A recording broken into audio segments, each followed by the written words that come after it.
بسم اللہ الرحمن الرحیم۔ آج ہمارے پیش نظر یہ بات ہے کہ نہج البلاغہ میں حضرت مولا علی، حضرت امیر علی علیہ السلام، حضرت علی علیہ السلام نے صحابہ کرام علیہم الرضوان کے متعلق کس نوعیت کے بات چیت کی، کس نوعیت کے افکار کا، نظریات کا اظہار فرمایا کہ حضرت علی کی رائے اور موقف کیا تھا صحابہ کرام علیہم الرضوان سے متعلق۔ چونکہ کچھ چیزیں ایسی ہیں جو اس کتاب میں، جس کو نہج البلاغہ کہتے ہیں، جو حضرت مولا کائنات سے منسوب ہے، اہل سنت میں کثرت سے اور اہل تشیع میں بھی چند افراد ایسے موجود ہیں، چند محققین، جن کی رائے ہے کہ اس میں کچھ خلط مبحث ہے۔ چلیں اس بحث میں گئے بغیر اگر مان لیا جائے کہ وہ ساری جو منسوب ہے سید رضی، جو الشریف الرضی، سید رضی شریف صاحب کی جو تحقیق ہے اور جو تدوین ہے حضرت مولا کائنات سے منسوب نہج البلاغہ، اگر مان لیا جائے کہ وہ ساری صحیح منسوب ہے حضرت مولا علی سے، تو پھر ہمارے جو اہل تشیع کے طبقات ہیں ان میں آپ ایک حصہ سنتے ہیں، اور بلکہ زیادہ تر تو یہ ہوتا ہے۔ پہلی بات تو یہ کہ میں نے تو چند ایک دو چار لوگوں کے سوا نہیں سنا کہ کسی شیعہ عالم کا خطاب نہج البلاغہ سے ہو۔ ادھر ادھر کی زیادہ تر بات چیت ہوتی ہے، کم بات ہوتی ہے اس موضوع پر، حالانکہ قرآن مجید کے بعد ان کے ہاں جو منبع اور مصدر ہے وہ حضرت علی کے وہ اقوال ہیں، نہج البلاغہ کے خطبات ہیں۔ کم لوگ اس کو کوڈ کرتے ہیں، شاید میرا تو خیال ہے کہ اکثر ذاکرین نے اس کو پڑھا بھی نہیں ہے۔ اچھا، ایک حصہ اگر جو لوگ پڑھے ہیں یا جن لوگوں کے پاس ہے، اہل علم لوگ ہیں، وہ پڑھتے ہیں، تو وہ بدقسمتی ہمارے یہاں یہ ہے کہ ایک حصہ اس کا پیش کیا جاتا ہے یا ایک رخ دکھایا جاتا ہے جو عام طور پہ اختلافات سے متعلق ہے۔ اب اس کا ایک اور رخ ہے جو عام طور پہ دکھایا نہیں جاتا، اور وہ میں تھوڑا سا دو چار کلپس میں دکھانا چاہتا ہوں۔ حضرت علی کرم اللہ وجہ الکریم نے اپنا حضور علیہ الصلوۃ والسلام کے جو صحابہ کرام جو حضرت علی کے ساتھی تھے، دوست تھے،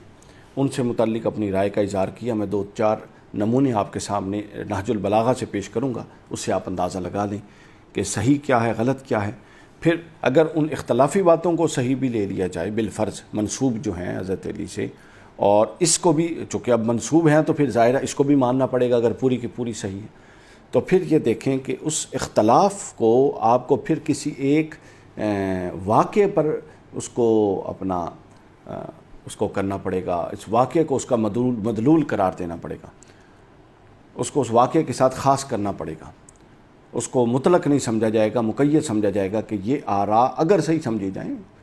مطلب عام طور پہ تو نہیں سمجھی جاتی، میں بات سمجھانے کے لیے عرض کر رہا ہوں، اس کے ساتھ سمجھا جائے گا، کیونکہ علی الاطلاق جو صحابہ کرام سے متعلق حضرت علی کی رائے ہے وہ آپ سماعت فرما لیجئے۔ سید رضی شریف نہج البلاغہ جلد 1 صفحہ نمبر 190، 190، 189، ان پر فرماتے ہیں کہ میں نے اصحاب محمد صلی اللہ علیہ وسلم کو دیکھا ہے، اپنے لوگوں سے فرما رہے ہیں، لقد رأیت اصحاب محمد صلی اللہ علیہ وسلم فما ارى احد منکم یشبہہم، میں نے اصحاب رسول صلی اللہ علیہ وسلم کو دیکھا اور تم میں سے کسی ایک کو بھی ان سے متعلق نہیں پایا، ان جیسا نہیں پایا، ان جیسا تم میں سے کسی ایک کو بھی نہیں پایا۔ وہ آگے پھر ان کی خصوصیات، کوالٹیز بیان کی، فرماتے ہیں کہ وہ بکھرے بالوں کے ساتھ صبح کرتے تھے، اور جب سجدوں اور قیام کی حالت میں راتیں بسر کرتے تھے، وہ سجدوں کی حالت میں کبھی اپنی پیشانی زمین پر رکھتے تھے اور کبھی اپنے رخسار زمین پر رکھتے تھے، عجز و انکساری کا یہ عالم تھا۔ حضرت علی فرما رہے ہیں کرم اللہ وجہ الکریم، اور وہ محشر میں اپنے حاضر ہونے کو یاد کر کے یوں قیام کرتے تھے جیسے آگ کے انگارے پر کھڑے ہوں۔ ان کے تقوی، طہارت کا اور اپنا للہیت کا ان میں یہ عالم تھا۔ طویل سجدوں سے ان کی آنکھوں کے درمیان پیشانیوں پر بکری کے گھٹنوں جیسے نشان بن جاتے تھے، اتنے کثیر اور طویل سجدے کیا کرتے تھے خشیت الہی میں۔ پھر فرماتے ہیں جب اللہ کا ذکر کرتے، اللہ کا ذکر ہوتا تو ان کی آنکھیں اللہ کے خوف سے بہنے لگ جاتی، حتیٰ کہ وہ آنسو ان کے گریبان کو ترک کر دیتے، اور وہ عذاب کے خوف اور ثواب کی امید کے باعث یوں کپ کپاتے جیسے تیز اور تند ہوا کے ساتھ جب تیز ہوا چلتی ہے تو درخت ہلتے ہیں، یوں وہ کپ کپاتے، ان کی کپ کپاہٹ ایسی ہوتی جیسے تیز ہوا میں درخت کی ٹہنیاں یوں ہوتی۔ یہ ایک نقشہ ہے جو صحابہ کرام کے تقوی، طہارت، ان کے دن، ان کی راتوں سے متعلق حضرت علی نے کھینچا ہے۔ نہج البلاغہ کوئی بھی پڑھنا چاہے پڑھ لے، نہج البلاغہ جلد 1 صفحہ نمبر 190 اور 189 اور 190۔ اس کے بعد آگے چلیے، آگے فرماتے ہیں حضرت علی خود، حضرت علی نے فرمایا کہ آج وہ قوم اصحاب رسول، مراد یہ تھے کہ وہ قوم کہاں ہے جنہیں اسلام کی جب دعوت دی گئی تو انہوں نے اسے قبول کیا۔ یعنی یہ ایک اگلا مقام ہے، یہ نہج البلاغہ جلد اول صفحہ 234 اور 235 سے میں لے رہا ہوں۔ یہاں بھی اسی طریق پر بغیر نام لیے، بالعموم، آگے نام لے کر بھی صحابہ کے فضائل ہیں، یہاں بالعموم نام لیے بغیر بالعموم صحابہ کے فضائل دوسرے مقام پر حضرت علی نے بیان کیے۔ فرماتے ہیں کہ وہ کہاں ہیں آج وہ لوگ جن کو دعوت اسلام دی گئی تھی تو انہوں نے قبول کیا تھا، انہوں نے قرآن پڑھا اور اس کے مطابق فیصلے کیے تھے۔ فرمایا انہیں جہاد کی ترغیب دی گئی تھی تو انہوں نے اس کی طرف دیوانہ وار اس طرح بڑھے جیسے اونٹنی کا بچہ اپنی ماں کی طرف بڑھتا ہے۔ پھر فرمایا انہوں نے ظلم اور استبداد کا خاتمہ کر دیا اور اپنی تلواروں کو بے نیام کر دیا، اور زمین کے اطراف میں انتہائی منظم انداز میں گروہ در گروہ اور قطار اندر قطار پھیل گئی، یوں شدت کے ساتھ اور شدت اطاعت کی شدت کے ساتھ اور محبت الہی کی شدت کے ساتھ جہاد کیا۔ ان میں سے کچھ نے باطل قوتوں کے ساتھ جہاد کرتے ہوئے کچھ نے تو جہاد میں شہادت حاصل کر لی۔ جو زندہ بچ گئے وہ زندہ بچ جانے سے خوش نہیں ہوتے تھے اور شہادت کی صورت میں غم زدہ نہیں ہوتے تھے، یعنی جو ان کا زندہ بچ جانے کی کیفیت ہے ان کی اسلام سے وفاداری کا یہ عالم تھا۔ حضرت علی فرماتے ہیں کہ جو شہید ہو جاتے وہ شہید ہو جاتے، اور جو زندہ بچ جاتے وہ اس سے خوش نہیں ہوتے تھے کہ ہم زندہ بچ کے آ گئے، یعنی ان کے لیے زندگی اور موت میں فرق نہیں تھا اللہ کی راہ میں جہاد کرنے کے باپ میں۔ پھر فرماتے ہیں کہ وہ گریہ و بکا کی کثرت کے باعث سفید آنکھوں والے تھے، یعنی ان میں سے اکثر کی آنکھیں اللہ کی خشیت میں ہمہ وقت بہتی تھی، دعاؤں کی کثرت کے سبب ان کے ہونٹ خشک ہو چکے تھے۔ یہ حضرت علی کرم اللہ وجہ الکریم صحابہ کرام سے متعلق فرما رہے ہیں۔ کثرت سے روزے رکھنے کے سبب دبلے پتلے ہوتے تھے، ان کے چہروں پر شبیداریوں کے سبب ان کی رنگتیں اڑی ہوتی تھیں، ان کے چہروں پر خشوع خضوع کے آثار ہوتے تھے۔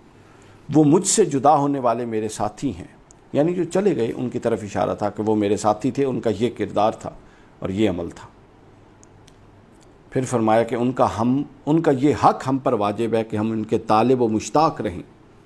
حضرت علی فرما رہے ہیں صحابہ کرام سے متعلق کہ ہم پر یہ ان کا حق ہے ان کی محنتوں کا کہ ہم ان کے طالب بھی رہیں اور ان کے مشتاق بھی رہیں، اور ان سے جدائی پر اپنے ہاتھوں کو کاٹیں۔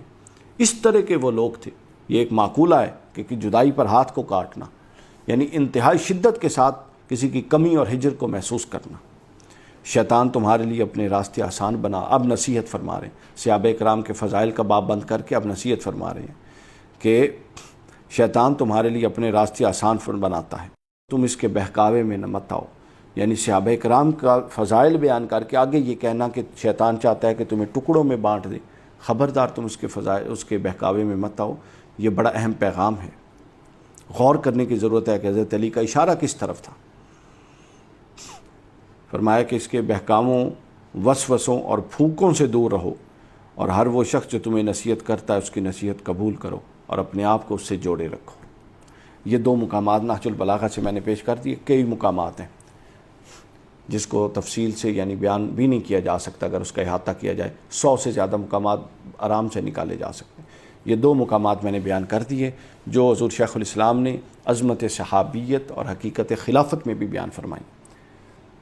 تو یہ دیکھیے کہ جو ہمارے اہل تشیع بھائی ہیں ان کو یہ دیکھنا چاہیے کہ حضرت علی کرم اللہ وجہ الکریم کی صحابہ کرام بالعموم صحابہ کرام سے متعلق یہ رائے تھی۔ اصل میں اب پرابلم یہ ہے، اس پر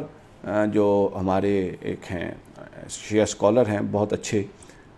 جواد نقوی صاحب، وہ بھی اس پر بات کرتے ہیں، اور اہل سنت میں تو خیر ہوتی ہے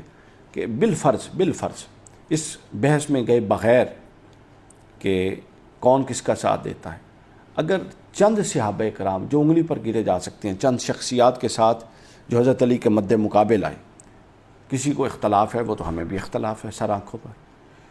ٹھیک ہے۔ تو اس میں جو 1,24,000 کم و بیش جو صحابہ کرام کی کثیر تعداد ہے، ٹھیک، تو ساروں کے ساتھ ایک بغض اور عناد کی کیفیت بنا لینا یہ تو ناجائز کیفیت ہے۔ بغض و عناد کی کیفیت تو کسی کے ساتھ بھی جائز نہیں ہے، لیکن جہالت ہمارے ہاں یہ آ گئی ہے کہ جو چند اشخاص جو انگلیوں پر گنے جا سکتے ہیں ان کے ساتھ جو اختلاف تھا،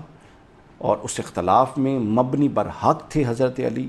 اور اس اختلاف میں دوسرے حق پر نہیں تھے، لیکن اس ساری بحث کے باوجود اہل سنت کا بھی یہ موقف ہے کہ حضرت علی ہی حق پر تھے اور حضرت علی ہی کا ساتھ دیا جانا چاہیے تھا، اور جو حضرت علی کے مد مقابل ہے وہ حق پر نہیں تھے۔ یہ ہے اصل اختلاف کا نقطہ نظر۔ اور پھر قرآن نے سورہ حجرات میں بتا دیا کہ جب دو مسلمانوں کے گروہ آپس میں لڑیں ان میں صلح کراؤ۔ وہ مسلمانوں کے گروہ کہا، اس سے کوئی کافر نہیں ہو جاتا۔ پھر اس کے بعد کہا کہ اگر صلح نہ ہو تو جو گروہ زیادتی کر رہا ہو تم دوسرے گروہ جس کے ساتھ زیادتی ہو رہی ہے اس کے ساتھ مل کے زیادتی کرنے والے سے لڑو۔ یہ ہے قرآن کا حکم، اور جمیع صحابہ کرام نے یہ کیا۔ جنہوں نے یہ نہیں کیا ان کا طریق درست نہیں تھا۔ تو کہنے کا مقصد یہ ہے کہ یہ حضرت علی کی صحابہ کرام سے متعلق رائے۔ اگر 10 15 20 25 شخصیات سے اختلاف ہے تو پورے کے پورے صحابہ کرام جن کے خون پسینے پر اسلام کی بنیاد کھڑی ہے، جنہوں نے اپنا مال خرچ کیا، اپنی جانیں لٹائیں، اور مکہ کا مطلب چشم کشا دور اور اعصاب شکن دور اور مشکل ترین دور گزارا، ان ساروں کی خدمات کو اٹھا کے ایک دوسری طرف پھینک دینا، اس سے بڑا ظلم اور اس سے بڑی جہالت اور اس سے بڑی تنگ نظری کوئی نہیں ہو سکتی۔ لہٰذا اس لیے میں نے اس موضوع کا انتخاب نہج البلاغہ سے صرف دو مقامات سے کیا۔ اللہ تعالیٰ ہم سب کو ہدایت کی توفیق دے۔